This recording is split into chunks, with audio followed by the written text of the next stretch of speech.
বন্ধুরা, রান্নাবাড়িতে আমি আবার এসেছি আপনাদের একটা রেসিপি নিয়ে। আর এর আগে আমি দেখিয়েছি পুদিনা পাতার শরবত, এবার আমি দেখাবো পুদিনা পাতার চাটনি। এই দু রকমের চাটনি দেখাবো, একটা দই দিয়ে, দই ছাড়া, যেগুলো আপনারা হোটেল রেস্তোরাঁতে খেয়ে থাকেন সেইগুলো আমি বাড়িতে করে দেখাবো। দেখুন তাহলে চলুন। এবার দেখুন আমি চাটনির উপকরণগুলো দেখিয়ে দিয়েছি। এইটা হলো ধনে পাতা, এই পুদিনা পাতা, এই পাতিলেবু, এই লঙ্কা, ঝালটা যার যার এই মতো খাবেন স্বাদ মতো, কিন্তু ঝাল এটা একটু ঝাল হলেই ভালো লাগে। আর এই রসুন দেবো, আমার যেগুলো দেওয়া আছে আমি এই অন্তাজে এগুলো দেবো। এইখানে দেবো বিট নুন, আর একটুখানি মিষ্টি লাগবে। আর আমি দু রকম চাটনি বলেছি যেহেতু আমি একটা মধ্যে টক দই ফেটিয়ে নিয়েছি। আমাদের টক দই তো হবে একটা, টক দই ছাড়াও একটা হবে। আমার এই যে পুদিনা পাতাগুলো ধুয়ে নিয়ে এসেছি, এবার আমি এটা মিক্সির জারে দিয়ে দেবো। বন্ধুরা, পুদিনা পাতার চাটনি কিন্তু শুধু পুদিনা পাতা দেওয়া হয় না, ওটার সাথে কিন্তু ধনে পাতাও দিতে হয়। এবার আমি সব উপকরণ একসাথে দিয়ে মিক্সি করব। লঙ্কা, এই ধনে, এই রসুন, এই দেখুন, এই আবার পুদিনা পাতার রস, এই আর এই যে আমি পাতিলেবুর রস করে রেখেছি, এই পাতিলেবুর রসটাকে আমি এবার ছেঁকে নেব। এখন এটার মধ্যে ডাইরেক্ট ছেঁকে নিলাম।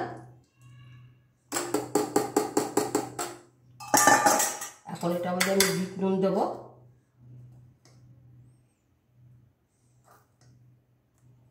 যেহেতু আছে আমার একটু চিনি দিতে হবে, সামান্য একটু। এবার আমি এটাকে নেড়ে নেব। এখানে একটা ছোট্ট টিপস আপনাদের বলে দিচ্ছি, এখানে আমি টক দইতে কিছুটা দিয়ে দেব আর কিছুটা এমনিই রাখবো।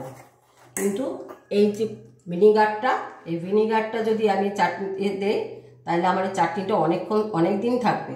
যার জন্য আমি এখানে একটু, এবার আমার এটা হয়ে গেছে, আমি কিছুটা এই টক দইয়ের মধ্যে দিয়ে দেবো। আমি বলেছি একটা দিয়ে আমি দুটো দেখাবো, এই যে কিছুটা আমি টক দইতে দিয়ে দেবো। এবার এটা নেড়ে নেব। এটা যেহেতু টক দই, তার জন্য এটাতে একটু আর একটু মিষ্টি অ্যাড করতে হবে। এটার মধ্যে আর একটু চিনি দিয়ে দেবো। ঝালটা যার যার বুঝে দেবেন, যার যার পরিমাণ মতো ঝালটা দেবেন, যে যেরকম খেতে পারেন।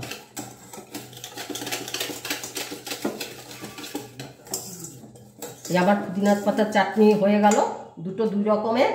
এবার এটা আগে খেতে হবে, এটা একটু পরে খেলেও চলবে, যেহেতু টক দই আছে এটাকে আগে খেতে হবে। এবার চাটনিটা বন্ধুরা আপনারা এটা পরিবেশন করতে পারেন।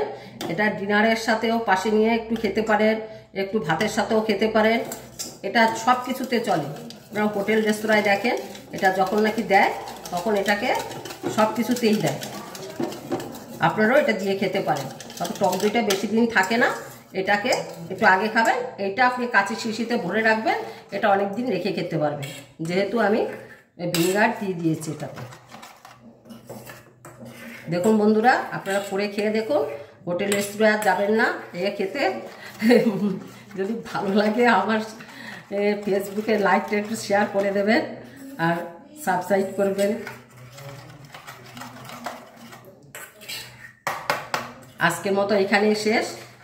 নমস্কার, আবার আসবো নতুন ভিডিও নিয়ে।